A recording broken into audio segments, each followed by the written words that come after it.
Hello बच्चों, की हाल चाल? सब कुछ ठीक ठाक?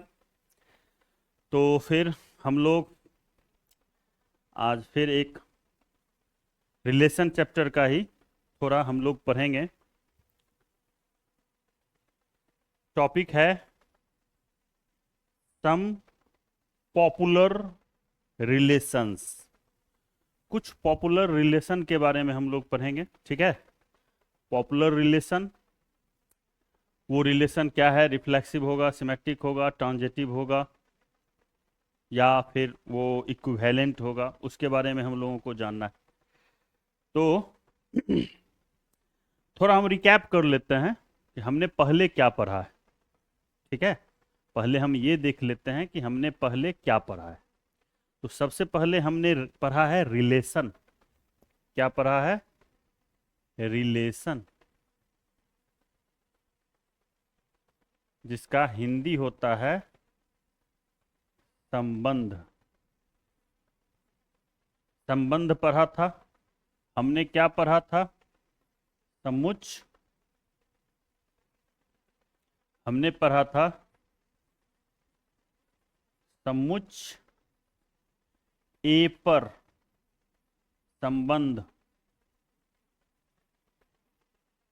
आर ए क्रॉस ए का उपसमुच्चय होता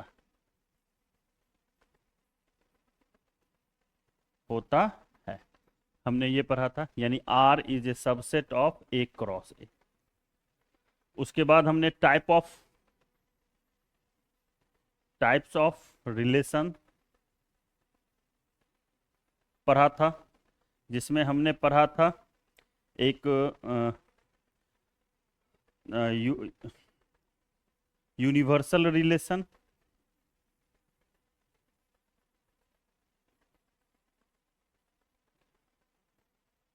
जिसका हिंदी होता है सार्वत्रिक संबंध। इसमें हमने पढ़ा था R equal to A cross A. उसके बाद हमने पढ़ा था इम्पटी रिलेशन, रिक्त संबंध।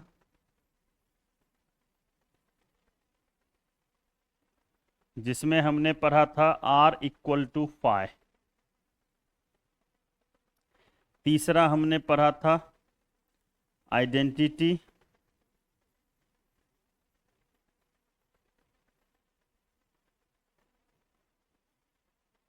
जिसका हिंदी होता है तत्समक।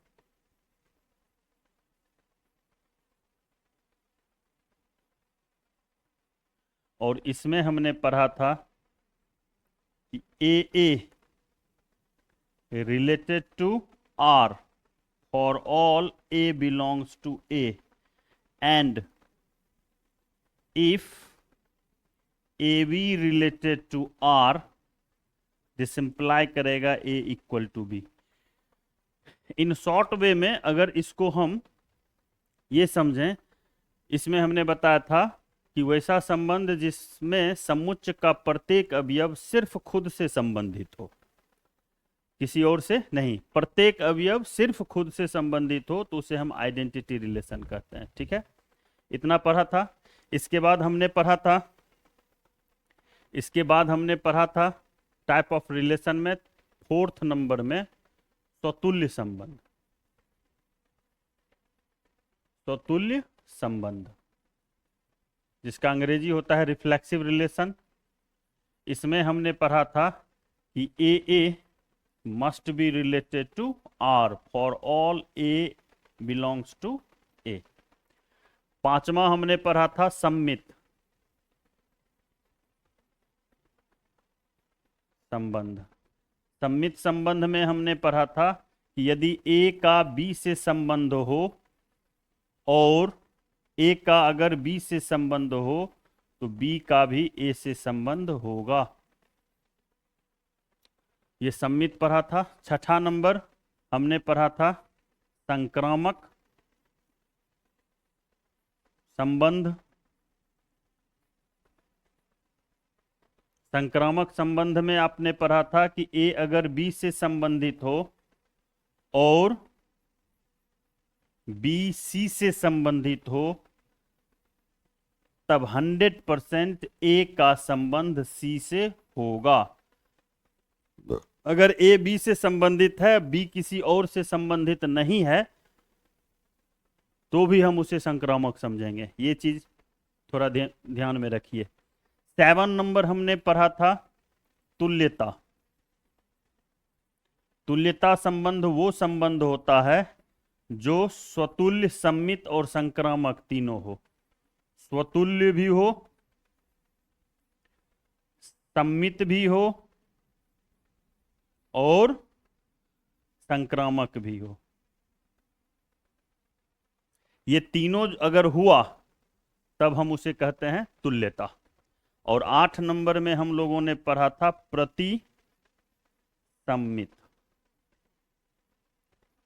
संबंध। प्रतिसम्मित संबंध में हमने बताया था आपको कि अगर ए बी से रिलेटेड है और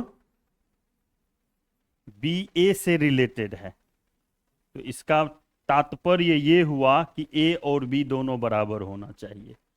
मतलब ए अगर बी से रिलेटेड है तो बी ए से रिलेटेड तभी हो सकता है जब वो दोनों बराबर हो। या होल एंड सोल ये बात आप समझ लो कि ए अगर बी से रिलेटेड है तो बी को ए से रिलेटेड होना नहीं होगा तब तक जब तक कि वो दोनों सेम ना हो। ठीक है, इतना हम लोगों ने पढ़ा था। ठीक है, स्वतुल्य, प्रत्येक अवयव खुद से संबंधित हो। सम्मित, यदि ए बी से संबंधित है तो बी भी ए से संबंधित होगा। संक्रामक, यदि ए बी से संबंधित है और बी सी से संबंधित है तो ए का संबंध सी से होगा। स्वतुल्य और जो तुल्यता संबंध है वो स्वतुल्य, सम्मित और संक्रामक तीनों होगा। और प्रतिसम्मित संबंध में हम देखते हैं कि अगर ए का बी से संबंध है तो बी का ए से नहीं होना चाहिए तब तक कि जब तक कि वो अलग अलग अवयव है। दो डिफरेंट एलिमेंट्स में यदि ए बी से संबंधित है तो बी का संबंध ए से नहीं होगा। ठीक है, क्लियर है? इतना हम लोगों ने पढ़ा था। आज हम लोग पढ़ेंगे कुछ पॉपुलर संबंध के बारे में। जैसे संबंध हम लोग देखते हैं जैसे सरल रेखा पर समांतर का संबंध। सरल रेखा पर समांतर का संबंध, ठीक है ना। सरल रेखा पर समांतर का संबंध स्वतुल्य, सम्मित, संक्रामक और तुल्यता में से क्या है? ठीक है ना। तो इसके लिए हम लोग क्या करेंगे, थोड़ा चेक करते हैं। सबसे पहले हम स्वतुल्य देखते हैं। स्वतुल्य, थोड़ा ध्यान देना। हम लोग जानते हैं कि प्रत्येक सरल रेखा खुद के समानांतर होती है। प्रत्येक सरल रेखा खुद के समानांतर होती है। इसका मतलब L L के समानांतर होगा, यानी L must be belongs to R। इसलिए ये जो हम देख रहे हैं समांतर का संबंध, ये स्वतुल्य होगा, स्वतुल्य होगा। सम्मित के लिए चेक कर लेते हैं। सम्मित के लिए चेक कर लेते हैं क्या ये सम्मित होगा।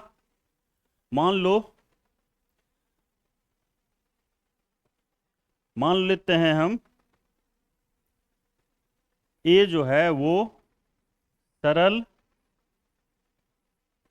रेखाओं पर समुच्चय है और L1 L2 belongs to R है। इसका मतलब क्या हुआ?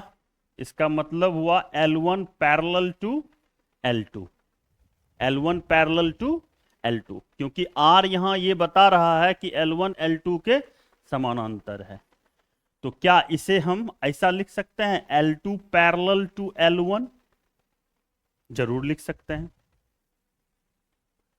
तो क्या हम इसे ऐसा लिख सकते हैं L2 L1 belongs to R? ये भी हम लिख सकते हैं। इसका मतलब क्या? अगर L1 L2 से रिलेटेड है तो L2 भी L1 से रिलेटेड हो गया। इसका मतलब हमारा ये जो संबंध है ये हमारा सम्मित भी होगा। स्वतुल्य भी हो गया, सम्मित भी हो गया। अब हम लोग चेक करते हैं कि क्या ये संक्रामक है। तो संक्रामक के लिए हम लोग क्या चेक करते हैं? Let L1, L2 and L3 belongs to A। यदि L1, L2 belongs to R एवं L2, L3 belongs to R, this imply करेगा L1 parallel to L2 and L2 parallel to L3। तो क्या हम ये कह सकते हैं, अगर L1 L2 के पैरेलल है, L2 L3 के पैरेलल है, इसको इस तरह से समझो, ये L1 है, ये L2 है, ये L3 है। अगर L1 L2 के पैरेलल है और L2 ये इसके पैरेलल है और ये इसके पैरेलल है, तो क्या ये और ये पैरेलल होगा? हाँ जी होगा, जरूर होगा। L1 parallel to L3, that means इसे हम लिख सकते हैं, इसे हम लिख सकते हैं क्या? L1 L3 belongs to R। इसका मतलब ये हुआ कि हमारा ये जो संबंध है, ये संबंध हमारा संक्रामक भी है।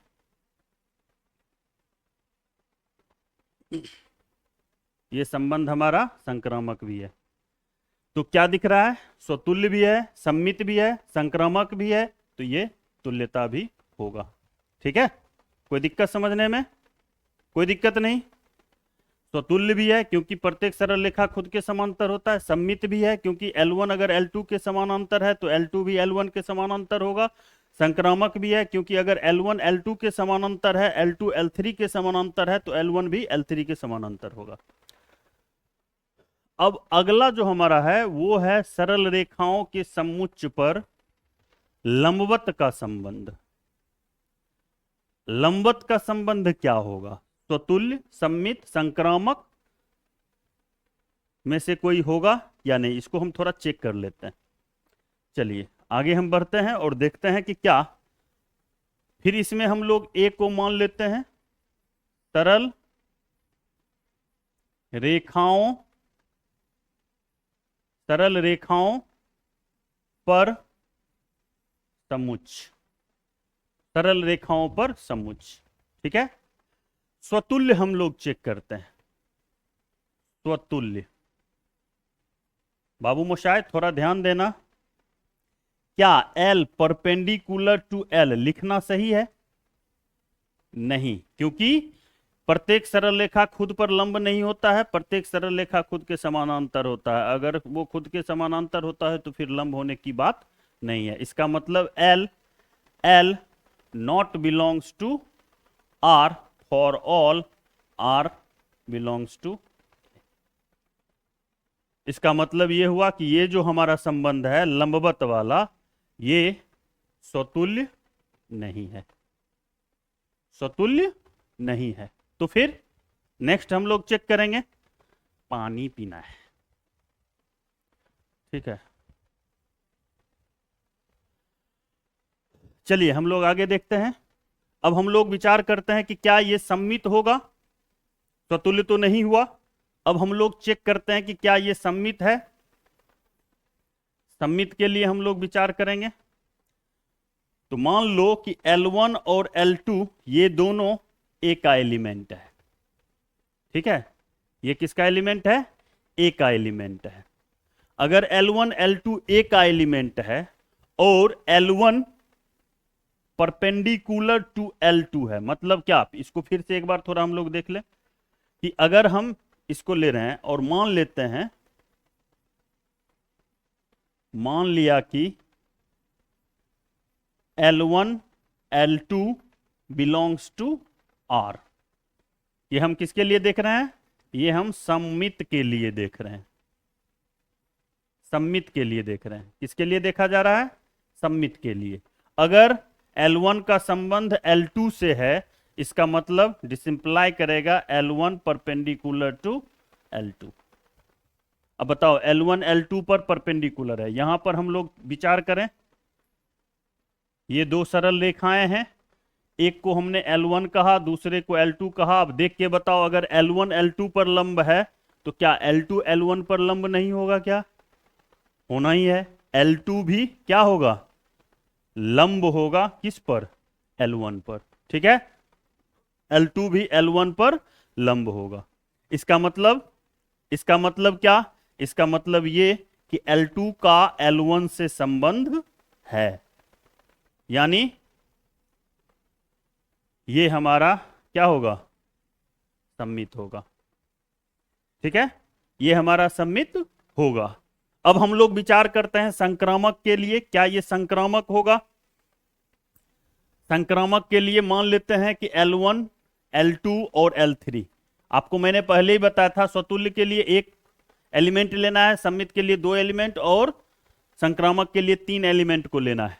अगर L1, L2, L3 L3 जो है वो अगर A का एलिमेंट है, L1 रिलेटेड टू L2 है, L1 रिलेटेड टू L2 है,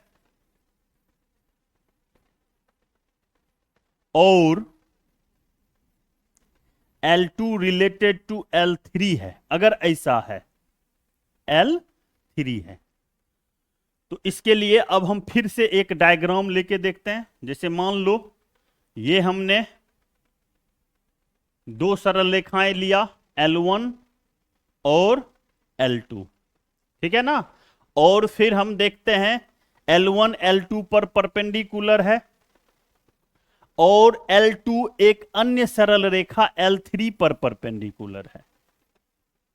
अब नजर से तुम्हें कुछ दिख रहा होगा, नजर से क्या दिख रहा है, थोड़ा ध्यान से देखो। अगर L1 L2 पर लंब है और L2 L3 पर लंब है, तो L1 और L3 ये दोनों एक दूसरे पर लंब नहीं है, दिख रहा है ना कि ये दोनों पैरेलल है। तो यहां से L1 परपेंडिकुलर नहीं होगा L3 पर। अगर ऐसा है परपेंडिकुलर नहीं है, तो L3 का रिलेशन L1 का रिलेशन L3 से नहीं होगा। इसका मतलब ये हुआ कि हमारा ये जो परपेंडिकुलर वाला रिलेशन है ये संक्रामक भी नहीं है। अब जब स्वतुल्य और संक्रामक दोनों नहीं है तो तुल्यता कैसे होगा। सही है, समझ में आ गया। चलिए अब इसको हम थोड़ा और आगे बढ़ते हैं। अब ये लंबवत का संबंध स्वतुल्य नहीं होता है, सममित होता है, संक्रामक होता है नहीं होता है, तुल्यता भी नहीं होता है। अब हम लोग अगला संबंध आ रहे हैं, त्रिभुज के समुच्च पर सर्वांग समता का संबंध। ठीक है ना, तो सर्वांग समता के संबंध में हम लोग देखते हैं, मान लेते हैं कि A समतल में स्थित त्रिभुजों का समुच्चय है। ठीक है ना, अब स्वतुल्य के लिए मान लिए कि A जो है वो बिलोंग्स टू A है, sorry T belongs to A है। T बोले तो कोई भी त्रिभुज, समुच्चय के अवयवों में से कोई एक त्रिभुज को हम लोगों ने लिया। मैंने बताया था कि त्रिभुज के लिए एक, स्वतुल्य के लिए एक अवयव लिया जाता है, सममित के लिए 2 अवयव और संक्रामक के लिए 3 अवयव। तो मान लिए कि ये T बिलोंग्स टू A हमने ले लिया। अब यहां हमको ये चीज आपको थोड़ा समझना है कि क्या समतल में स्थित सभी त्रिभुज खुद के सर्वांग सम होते हैं क्या, बताना। होते हैं, बिल्कुल होते हैं। प्रत्येक त्रिभुज खुद के सर्वांग सम होते हैं। इसीलिए T, अगर हम इसे ऐसा लिखें, T सर्वांग सम T for all T belongs to A, तो ये सही है। इसका मतलब क्या हुआ, T belongs to R for all T belongs to A। इसका मतलब ये कि हमारा त्रिभुज में के समुच्चयों पर सर्वांग समता का संबंध जो है वो स्वतुल्य होगा। इसी तरह से सममित चेक करते हैं। सममित के लिए मान लेते हैं कि A जो है वो समतल में स्थित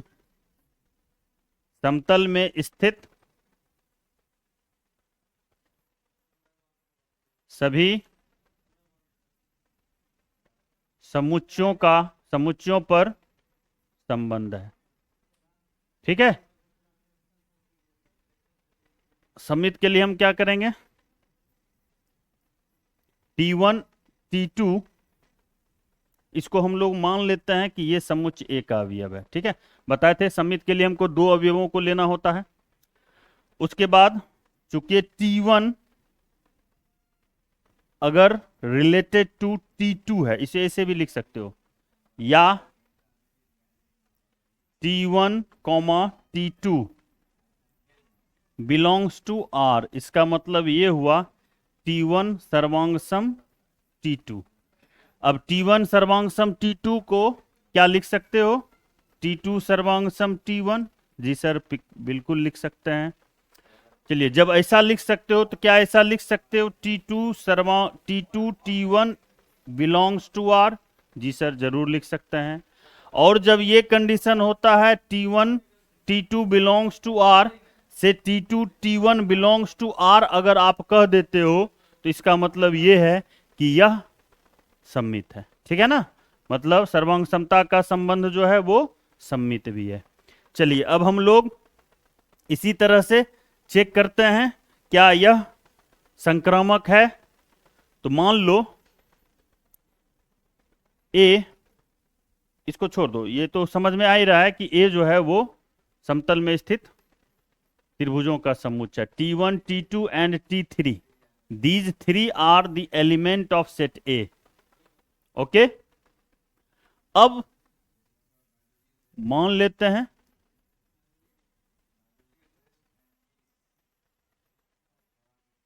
मान लिया कि T1 T2 belongs to R एवं T2 T3 belongs to R। तो डिसिंप्लाई करेगा T1 सर्वांग सम T2 एवं T2 सर्वांग सम T3। तो ये डिसिंप्लाई करेगा T1 सर्वांग सम T3। अब देखो, समझने का बात है कि अगर T1 T2 के सर्वांग सम है और T2 T3 के सर्वांग सम है तो ऑटोमेटिक T1 T3 के सर्वांग सम हो जाएगा। ठीक है ना, कोई दिक्कत? यहां तक कोई दिक्कत नहीं होनी चाहिए। ठीक है ना, अब हम लोग आगे बढ़ते हैं। इसका मतलब ये हम क्या देख रहे हैं कि ये हमारा क्या है, इसको आप इस तरह से लिख सकते हो, इसको आप लिख सकते हो T1 T3 belongs to R। इसका मतलब ये हुआ कि ये जो संबंध है सर्वांग समता का संबंध, सर्वांग समता का संबंध हमारा संक्रामक भी हो गया। ठीक है ना, किसी त्रिभुज पर संबंध, सर्वांग समता का संबंध क्या है? स्वतुल्य है, सम्मित है, संक्रामक है, तो ये ऑटोमेटिक तुल्यता भी हो जाएगा। तुल्यता का क्या है परिभाषा? कि जो स्वतुल्य, सम्मित और संक्रामक तीनों हो वो तुल्यता होगा। मैंने सर्वांग समता का बता दिया है। हूबहू इसी तरह से समरूपता का भी होगा। समरूपता में भी यह स्वतुल्य होगा, सम्मित होगा, संक्रामक होगा और हम तुल्यता कह सकते हैं। ठीक है ना, चलिए अब हम लोग देखते हैं किसी परिवार के सदस्यों में भाई का संबंध। ठीक है ना, क्या? भाई का संबंध। तो भाई का संबंध, अब यहां ध्यान दो कि परिवार के सदस्यों में मेल मेंबर और फीमेल मेंबर दोनों होता है। चलो, तो सबसे पहले हम लोग स्वतुल्य पर चर्चा करें। क्या परिवार के प्रत्येक सदस्य खुद का भाई होगा? माने खुद से संबंधित होने का मतलब क्या हुआ कि खुद का भाई होना। अगर मान लो राम परिवार का सदस्य है तो क्या राम का भाई होगा? ऐसा कहना सही है? बिल्कुल नहीं है, क्योंकि कोई भी व्यक्ति खुद का भाई नहीं हो सकता है। चलिए अब हम सम्मित की बात करें। मान लो परिवार के दो सदस्य हैं, राम और मोहन। तो राम अगर मोहन का भाई है तो क्या मोहन राम का भाई होगा? जी सर, बिल्कुल होगा। इसका मतलब सम्मित होना चाहिए। हाँ, होना चाहिए। लेकिन यहां पर थोड़ा ध्यान देना है कि यहां परिवार का सदस्य है तो इसमें मेल मेंबर भी होगा, फीमेल मेंबर भी होगा। तो यह भी हो सकता है कि राम जो है वो गीता का भाई है। तो क्या इस कंडीशन में गीता राम का भाई होगा? क्या होगा? नहीं होगा। इसका मतलब कि ये हमारा तभी सम्मित हो सकता है जब किसी परिवार के सदस्यों में क्या हो, पुरुषों का समुच्चय हो। अगर सीधा परिवार का सदस्य ले रहे हैं तो उसमें मेल और फीमेल दोनों होगा, और इस कंडीशन में हम इसे सम्मित नहीं कहेंगे। ठीक है ना, भाई का संबंध सम्मित नहीं होता है। अब हम अगली बात करते हैं कि क्या ये संक्रामक होगा। तो संक्रामक के लिए हम 3 मेंबर ले रहे हैं, ए बी एंड सी। मान लो ए बी सी कोई भी है। ए अगर बी का भाई है और बी सी का भाई है, तो सोचो ए मेल हुआ, बी भी मेल हुआ, अब सी फीमेल हो या मेल हो उससे कोई मतलब नहीं होता है, ए सी का भाई अवश्य ही होगा। इसका मतलब क्या कि ये संक्रामक होगा। अब चूंकि भाई का संबंध स्वतुल्य नहीं है, सम्मित नहीं है, तो ये तुल्यता भी नहीं होगा। ओके, कोई दिक्कत समझने में? अब चलिए इसी तरह से हम पिता का संबंध देख लेते हैं। तो कोई भी व्यक्ति खुद का तो पिता हो नहीं सकता है, बहुत ही खराब लगता है बोलने में भी। ठीक है ना। अब यहां देखो, अगर राम मोहन का पिता है तो क्या मोहन राम का पिता होगा? नहीं होगा। पुत्र होता है, पिता नहीं होगा, इसीलिए ये सम्मित भी नहीं होगा। अब फिर देखो, अगर ए बी का पिता, बी सी का पिता, तो क्या ए सी का पिता होगा? क्या होगा? नहीं होगा। अरे बाबा होगा, दादाजी, नहीं होगा, तो ये संक्रामक भी नहीं होगा। अब चूंकि स्वतुल्य सम्मित संक्रामक तीनों में से कुछ नहीं है, तो ये कुछ भी नहीं, ये तुल्यता भी नहीं होगा। अब आगे देखो, किसी परिवार के, अब यहां देखो इंटरेस्टिंग आ रहा है, पत्नी का संबंध। क्या पत्नी का संबंध? अब फिर वही बात सोचो कि प्रत्येक सदस्य में से प्रत्येक खुद का पत्नी हो सकता है क्या? खुद का पत्नी नहीं हो सकता है, मतलब ये स्वतुल्य नहीं होगा। अब अगर ए बी का पत्नी, तो क्या बी ए का पत्नी होगा? क्या ए बी का पत्नी तो बी ए का पत्नी होगा? क्या सोच के देखो, नहीं होगा। ए अगर बी की पत्नी है तो बी ए का क्या हो जाएगा? पति जी होंगे, पत्नी नहीं हो सकता है, इसीलिए ये सम्मित भी नहीं है। अब यहां इंटरेस्टिंग बात है कि क्या ये संक्रामक होगा? सोचने वाली बात। मैंने क्या बोला था कि अगर ए का बी से संबंध है और बी का सी से संबंध है, तो ए का हम सी से संबंध देखेंगे। अगर ए का बी से संबंध है, बी का किसी और से नहीं है, तो आगे देखना नहीं है, वो संक्रामक होगा। बस यही बात आप सोच लो। अगर ए का बी से संबंध है, मतलब ए बी का की पत्नी है। अब सोचो, क्या बी किसी की पत्नी हो सकता है? क्या हो सकता है? नहीं ना। अगर ए बी की पत्नी है तो बी किसी और की पत्नी नहीं हो सकता है, इसीलिए ये हमारा संक्रामक हो जाएगा। अब देखो, ये संबंध ना तो स्वतुल्य है, ना ही सॉरी ये संक्रामक हो जाएगा, ये संक्रामक हो जाएगा, इसीलिए संक्रामक दे दिए, इसीलिए ये तुल्यता नहीं होगा, क्योंकि ना ही स्वतुल्य है और ना ही सम्मित है। ठीक है, तो कुछ और संबंध को लेकर के हम आएंगे अगले वीडियो में। ठीक है ना। बस गुरु दक्षिणा पर ध्यान देते रहना। ठीक है, सब्सक्राइब, लाइक, शेयर, कमेंट जितना करना हो करो, भर के शेयर जरूर करना, क्योंकि हम जो है वो बहुत जल्द 11th के लिए भी वीडियो अपलोड करेंगे। तो आपके जो छोटे भाई बहन होंगे, संबंधी होंगे, सबको ये थोड़ा बता देना। ठीक है ना, और उनसे भी सब्सक्राइब करवा देना। 11th के लिए भी हम कुछ दिन में वीडियो डालना शुरू करेंगे। ठीक है ना। चलिए मिलते हैं अगले वीडियो में। ब्रेक के बाद मस्त रहिए, खुश रहिए, एकदम बुलंद रहिए। ठीक है।